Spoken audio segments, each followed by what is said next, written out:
What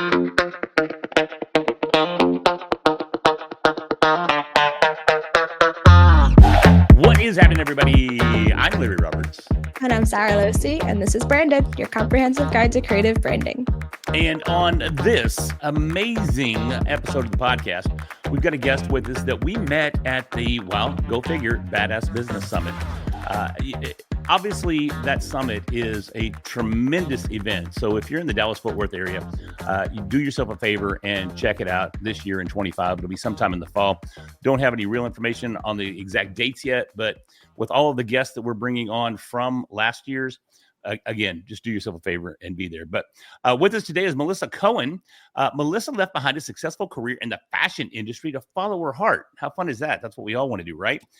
She helps people gain clients, grow their business, or land their dream job by leveraging the power of LinkedIn. And, you know, we've had some LinkedIn discussions, but I think we're going to get some insight that we haven't seen before here on the show with Melissa. So, Melissa, thank you very much for joining us. Thank you so much for having me. And I'm going to also give a shout out to Babs. And you don't have to be in the Dallas-Fort Worth area, right? Because I'm in New York City. So you're welcome, Donnie. Very true. And wide. Yeah, Donnie's going to smack me the next time he sees me. He's like, dude, it's a national level conference. And you're right. So thank you for correcting me there. Don't worry, that's good. I gotcha. Well, Melissa is the queen of all things LinkedIn. And you also had a book come out, if I'm not mistaken. I did. Thank you so much for mentioning that. You were so kind to, you were at my book signing that we had in. I was posing. You were with the book, and you know, you stand out in that photo, right? Because you are a branding expert yourself, and so you're in your hot pink outfit, and so you just made that photo. So thank you. I did write a book. It came out late last year, right before Babs, actually, and that in itself is a testament to the power of LinkedIn because I met my co-author basically through LinkedIn. We do not even live in the same state, and we wrote our book together mostly over Zoom and Google Docs. So power of LinkedIn is real. That is super cool. So I think a lot of folks have some predispositions to LinkedIn, thinking that it's strictly just for looking for jobs or for, you know, corporate America. But we found out recently, though, that, LinkedIn is really just another social media platform. Give us your perspective on that. Why are people still locked in on LinkedIn, just being locked in on LinkedIn? How'd you like that? Why do people still think that LinkedIn is primarily just a professional platform? Yeah, I mean, so it's actually one of the first sentences in my about section, right? It's not the LinkedIn of 2015 anymore. And I was guilty of that thought process too. So I joined LinkedIn in March of 2008. I had to go back and look on my profile. I was like, when did I join this place anyway? So March of 2008. And the first time I made a post was in 2020. So for 12 years, I basically ignored that platform. Wow. Because it was boring, right? It was boring. It's where your resume went to die. And that was it. If you needed a job, you went there. If you started a new job, you posted about it. So everyone could say, congratulations. And then you disappeared until you needed another job. And so what happened to me in 2020 is I lost my job. And it was a job, you know, with my dream company where I'd been for over 11 years. And it was right in the middle of the pandemic, living in New York City, super isolated, heavy lockdowns. And I said, well, okay, I better go on LinkedIn because I need a job. And I was shocked at what I found there. It was not where your resume went to die. It was exactly as you said, it was a social media platform. And I say without really any irony that LinkedIn kind of saved me. It gave me a social outlet. There was so much misinformation here and so much fear, and, you know, going outside and going to the grocery store felt like your life was in danger, right? And so I started to actually enjoy spending time on the platform and getting to know people there and looking forward to seeing their content. And it really became like my virtual water cooler and my virtual Starbucks. LinkedIn is still a more professional platform. So sure. I appreciate that. No offense to any X fans, but it's not X, right? X is like super toxic for me. I go there, I'm like, dude, I can't get on there. If you're on there for more than like 30 seconds, your day's ruined. Yeah, exactly. It is the most vile, the most aggressive, the most hate-filled platform I've ever been on. It is just, and I've tried to change my feed. I've tried a variety of things to make it a more positive experience, but I just can't. I can't go on there. It's just terrible. I can't even get on board with calling it X. I'm sorry. I will forever call it Twitter. I probably won't use it, but I will still call it Twitter. I still have to call it a tweet because what's the version of tweet that fits with X? Nothing. I think it's a zeet. You zeet it. I don't know. I just made that up. But yeah, it's just not a cool spot there. But LinkedIn is really, really cool because, and again, you know, I probably jumped on the LinkedIn bandwagon early last year, you know, thinking that this is really where everything needs to be, and starting to understand the platform as more than just where your resume goes to die. But it still surprises me when I see posts that I would typically expect to see, like on Facebook, over on LinkedIn. I still struggle with that. Do you share that kind of content, or how do you use LinkedIn? So, you know, that's a common sort of complaint, right? This isn't Facebook. Save that for Facebook.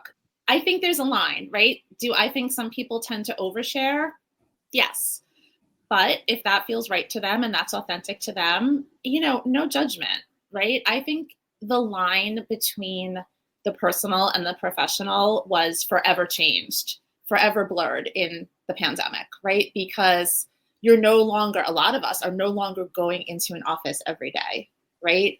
We're no longer working those typical corporate hours anymore, a lot of us. So many of us are working from home, or we're working in a hybrid situation.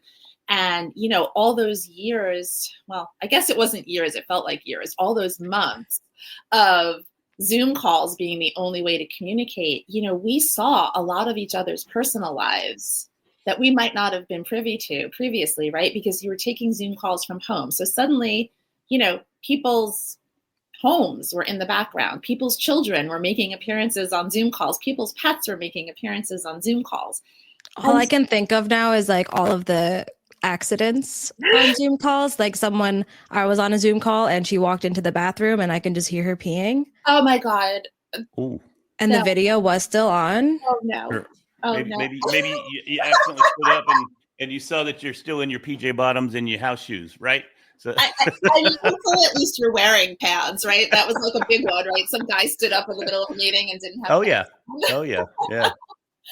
So, you know, I also firmly believe that people want to work with people and people want to hire people. And so that's why, right, personal branding, it's this like super buzzy term, but that's why it's important, right? Because you want to know the person you're going to hire. You want to know the person you're going to work with. And so I don't mind that it's a little more personal and a little more fun. I actually think that makes it super interesting. But what I love about LinkedIn is that we are posting, for the most part, under our real names, right? And so in that way, it's a little bit of a self-policing platform and you don't get all of that toxicity, right? Because are you going to post something being a complete jerk, knowing that your boss could see it or that your clients could see it? You know, you're less likely to do that. Shoot, I consider that even sometimes when I am on X and somebody says something I don't necessarily agree with, and I type out this, I'm going to tell them. And then after I type it out, I go, someone can see this, delete. You know, it's the same thing. But I think on LinkedIn, it's even more exposing because like you said, it's under your name.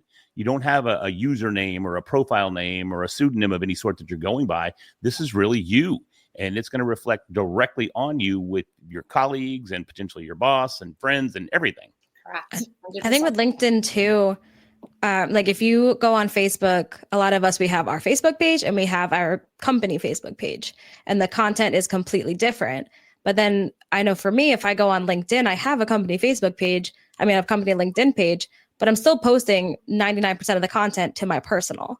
Exactly. And it always, when I do it that way, always performs so much better. Can you talk a little bit about that and why even like if you're building a brand on LinkedIn, you still should be using your personal page instead of a company page? Yeah, 100%. So 2 reasons. One, people want to work with people, right? So if I want to work with favorite daughter, I want to know who you are, right? Who am I working with? What's Sara like? What does she talk about? What is, you know, is she a person that I want to work with? And then the other reason is company pages just don't get any love on LinkedIn. They just don't.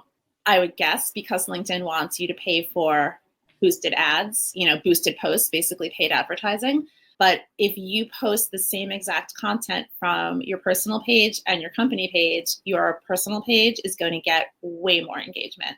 It's going to get way more impressions, and people are going to react to it more because they're going to see it more. So there's no harm in posting from your company page. And I would say absolutely do it from time to time. But for sure, you're always going to want to leverage your personal profile. When you mentioned engagement, and whenever we talk about engagement on social media, I tend to go down this rabbit hole of folks are expecting people to either like or heart or whatever, or maybe even comment on their content, but then they don't take the time to go back and comment on every comment and create that whole social aspect of social media. On LinkedIn, how important is it that you go back and actually engage with those that have engaged with your content? Oh, you're speaking to my heart. This is my favorite subject. I could talk all day about this. It's super important, right? So I always liken LinkedIn to, like I said, a virtual water cooler, a virtual Starbucks. Sometimes I refer to it like a dinner party. If someone walks up to you at a networking event and asks you a question, what do? I just walk off. That's what you're doing on LinkedIn when you don't engage, right? If somebody says, Larry, I love that hat you're wearing, you're probably going to say, oh, thanks. And then talk about it. Walk off. Right, exactly. And so it's kind of rude if people take the time to engage on your content, not to respond back. So from a selfish point of view, it's also good for your engagement, right? The algorithm that, we all love to talk about the algorithm rewards activity. And the algorithm loves to see what we would call comment threads, right? People joining in the same conversation and on the same thread of comments. That's highly rewarded, and that will help push your content out further. So from a selfish point of view, it's good to do, but it's just good manners. And I have made so many connections, so many friends, and really in real life friends, because of commenting, because you start to have conversations in the comment section. And then next thing you know, you're setting up a video, virtual coffee, you're setting up, to meet somewhere in person. And those become real relationships, whether business or personal. So I can't stress enough the importance of commenting and responding to the comments that you get. Now, it can get hard, right? If you're fortunate and you get a lot of comments, it can get really hard to keep up. And so, like me personally, my goal is always to respond to all of them if I can, but if I can't, at least 75, 80%. When we were at Babs, you sat on a panel about LinkedIn. And one of the things that I remember you guys saying was like LinkedIn, everything happens in the comment section. Like the comment section is just where LinkedIn's magic lies. But I know, like, if someone comments on my post and they say something, like, a lot of the times I do respond back, but all I really know to say is like, thanks. What are like the best practices for actually commenting on posts in a way that's going to be impactful and not just like a thumbs up, you're cool?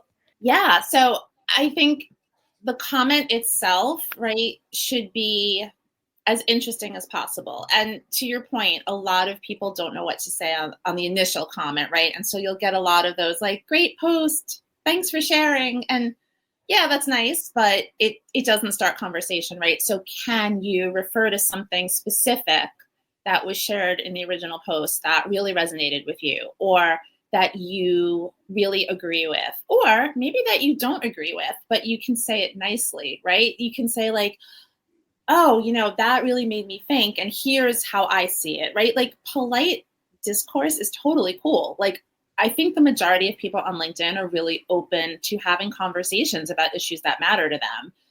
It's just doing it in a way that's respectful and thoughtful. And then as far as like responding to a comment, so ideally, if you can ask a question that hopefully then requires the original commenter to respond back, that's a lot of times what I'll try to do. Sometimes really all you can say is thank you, because I know sometimes those comments are, all you can really say is thank you. But I try to ask a question back, or again, if the comment is, like meaty enough, like mention something in their comment that really resonated with me, that really stayed with me. See, I'm bad at that. I just say thank you. I'll make sure I reply back to that person and tag them and thank you so much. I'm just filled with gratitude, and I mean it. It's not like it's an insincere thank you, but like you're pointing out there, it doesn't necessarily relate to or lead us to an engaged conversation. It honestly, it kind of ends the conversation.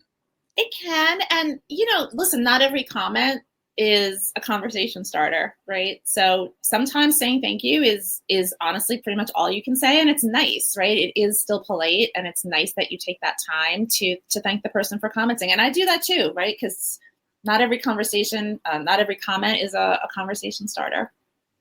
Now, in commenting back on like your own post is good, but then I feel like one of the things you guys also talked about was if someone comments on your post, then you should go over to their profile, find a post, and comment on one of theirs.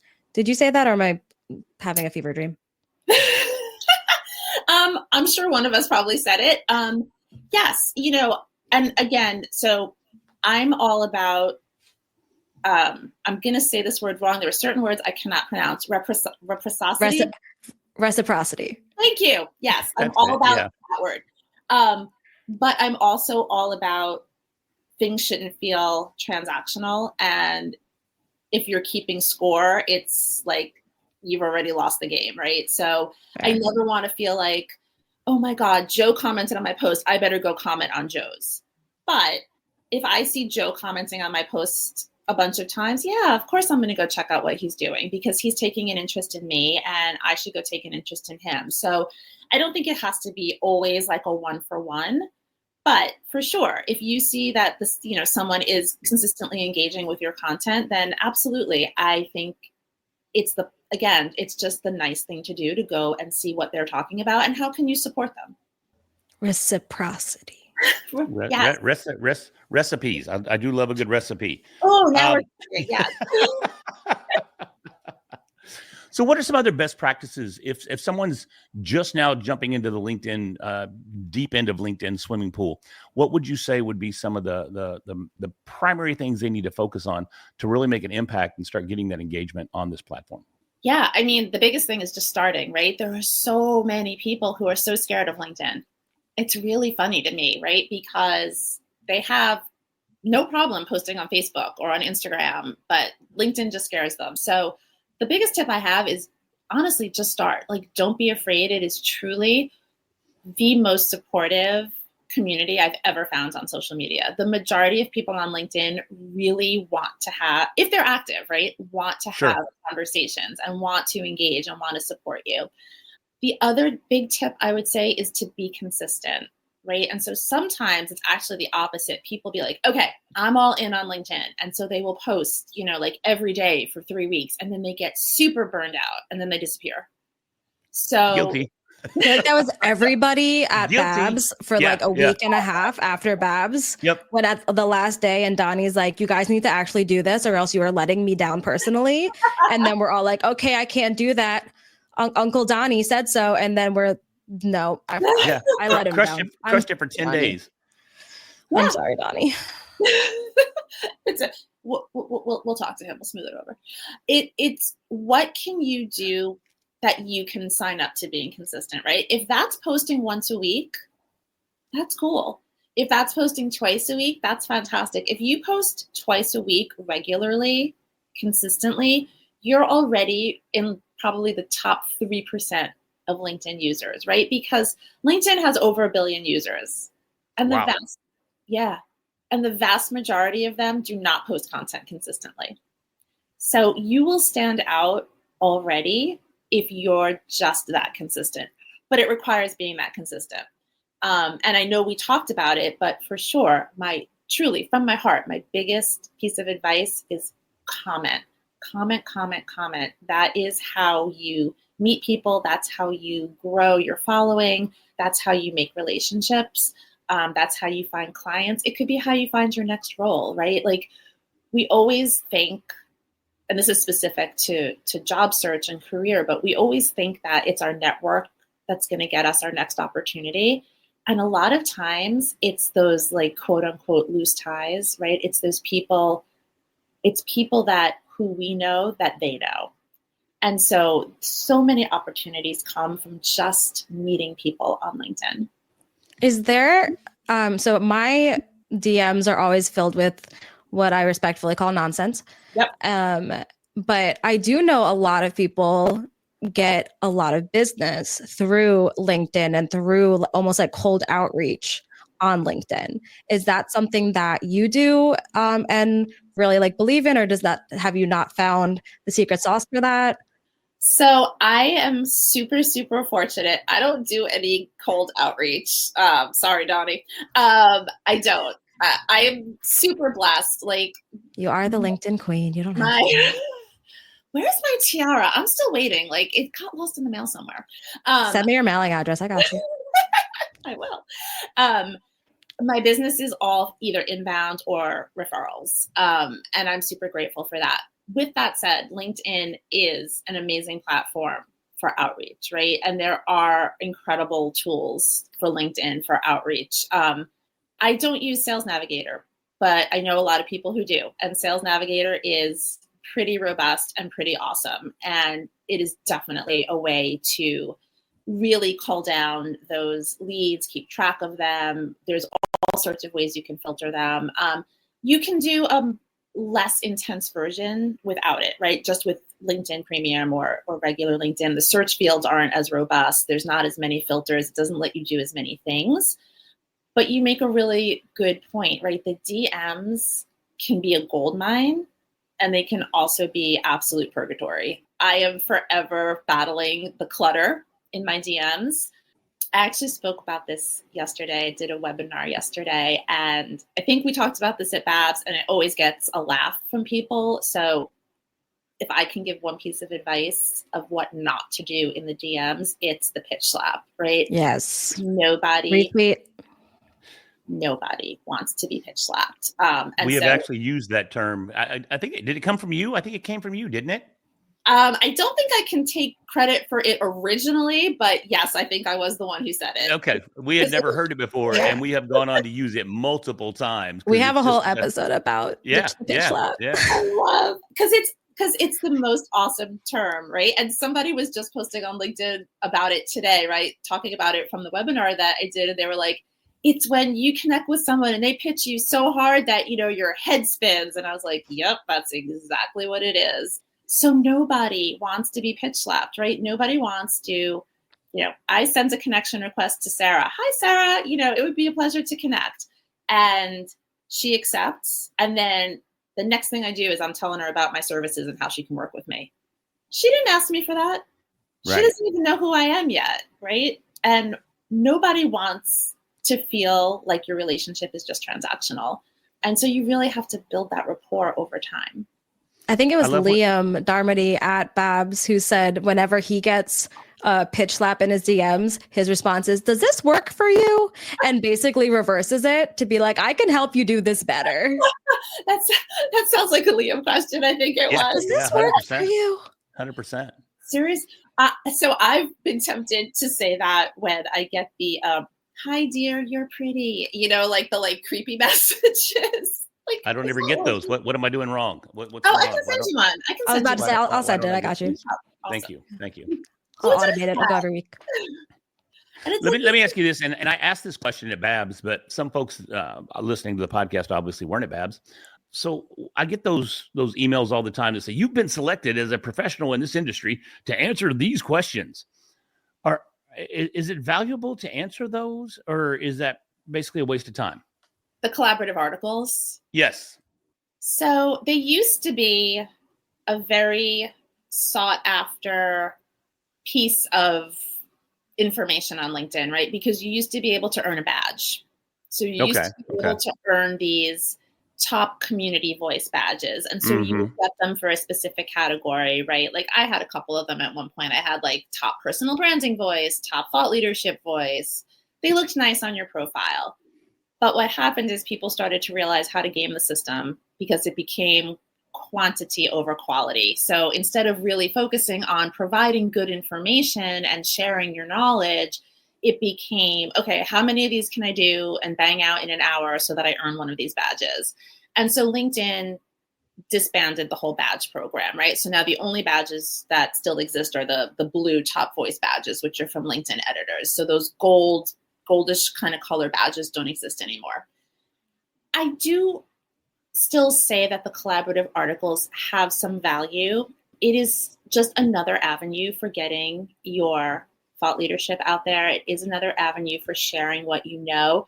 And they do still show up in my feed, right? So I still do see them when people that I'm connected with contribute to them, and they're SEO friendly. You can find them through search.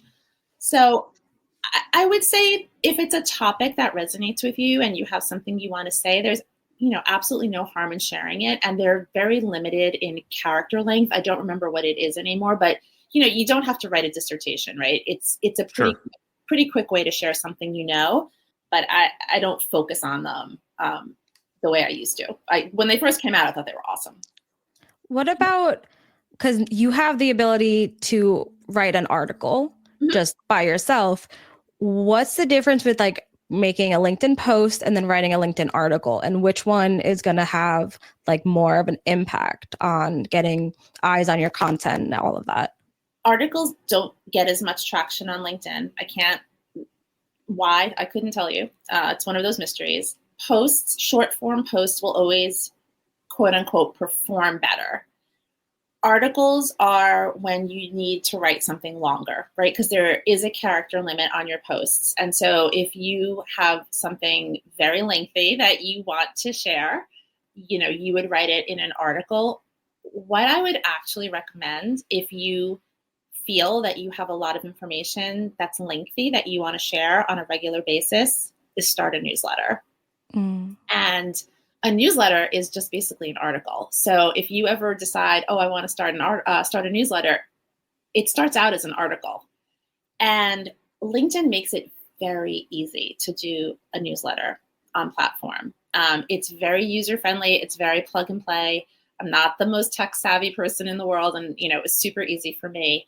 What it also does is it invites all of your followers to subscribe. And every time someone new follows you, it invites them to subscribe. So I started a newsletter on the platform. I don't know. It might be getting close to a year now. I'm not even sure. But I have like 8,000 subscribers, and I've done nothing to advertise it or market it or anything. So wow. super easy to get readers. The biggest problem is that I don't own their data, right? So I can see who those 8,000 people are, but I don't have any of their emails. So if like building an email list is important to you, then I would say you want to have a newsletter that's off platform. And I just started an off platform newsletter in December. And let me tell you, building that email list is hard. Yes, it is. It is not easy. It is nowhere near 8,000. Yeah, I write the newsletter for Podfest, and building that email list, even though it's a massive conference, has always been a challenge. And, it's almost like you plateau and you just get stuck at that number, and it just seems to stay there forever, no matter what you're doing. I mean, we did a tour of the whole country, and at every stop we said, sign up for the newsletter. And when I look at the subscribers, it's about the same. So newsletters can be extremely difficult. So I think it'd be cool if you're wanting to do that to get started on LinkedIn.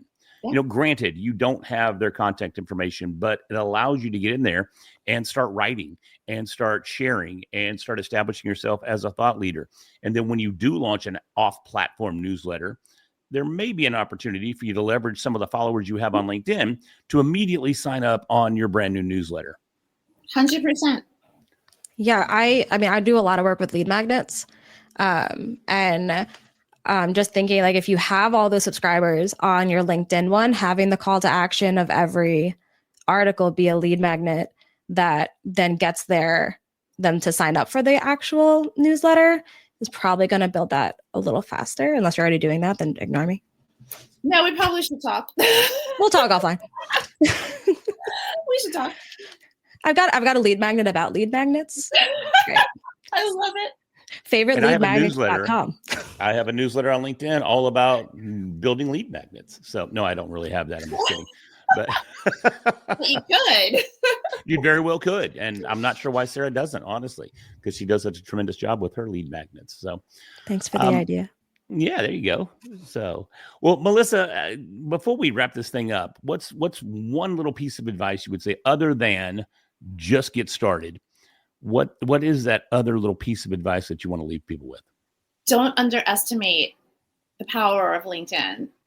LinkedIn changed my life. I say that, and I know that sounds like so hyperbolic and ridiculous, but it has completely changed my life. It gave me an entire new career, right?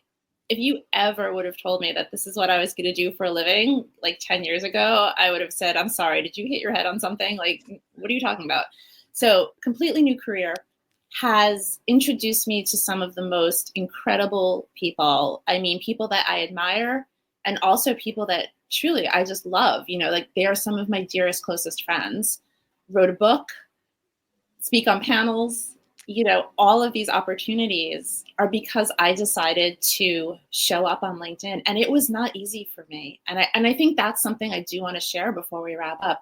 The first time I posted, first of all, it was a god awful post. I mean, it was so bad, but I thought I was going to throw up. Like, I felt so vulnerable and so like, oh my God, what am I doing? Because you have this mindset of everyone I know is going to see this, and what are they going to think of me? And you know what? Nothing bad happened. Nothing bad happened. And from there, I just, grew more confident. And so that's my big piece of advice. Like, do not underestimate what the platform can do for you when you come with good intentions. I need to say now, because I'm still really excited about it. On LinkedIn, I just connected with an actor from one of the shows that I watched as a kid on Disney Channel. And he's like a story coach and doing all this like workshops and stuff now. And I DM'd him with a question that I've had since 2006 about the TV show, and ended up on a call with him. And now he's going to be on the podcast in a couple weeks. And I am so excited. So for any fans of Life with Derek of Disney Channel circa 2006, like, dreams do come true on LinkedIn. This is we're gonna have Sheldon on the show. Oh my God, I love this so much. This is the kind of stuff that gets me like so geeked out. Like, I love it. I love it. So Sara, in 2006, were you 10? 11. 11. Okay. All right. So yeah. I'm gonna leave now. Bye. It's been real. Yeah, I'm right there with you, Melissa. So hey, before we do go, if you would please share with people how they can find you. You can absolutely find me on LinkedIn. So my name, Melissa Cohen. And my website is melissabethcohen.com. And what is the title of your book, and where can people find that? Oh my God, you're the best. It is Your Career Resilience Blueprint. And it is mainly sold on Amazon. Is the easiest place to find it. Very cool. Very cool. Everybody check that out. Melissa is amazing. We did have the pleasure of hanging out with her a little bit at Babs last year. And the knowledge that she has about LinkedIn is it's unparalleled. So reach out to her if you have any questions. Subscribe to her newsletter. Do that too. I'm glad you jumped in there because I was getting choked up. But anyways, with that, hey, if you enjoyed this episode, do us a favor. Go ahead and hit that subscribe button so we can continue to bring you these amazing episodes each and every week. And with that, I'm Larry Roberts. I'm Sara Listy, and we'll talk to you next week.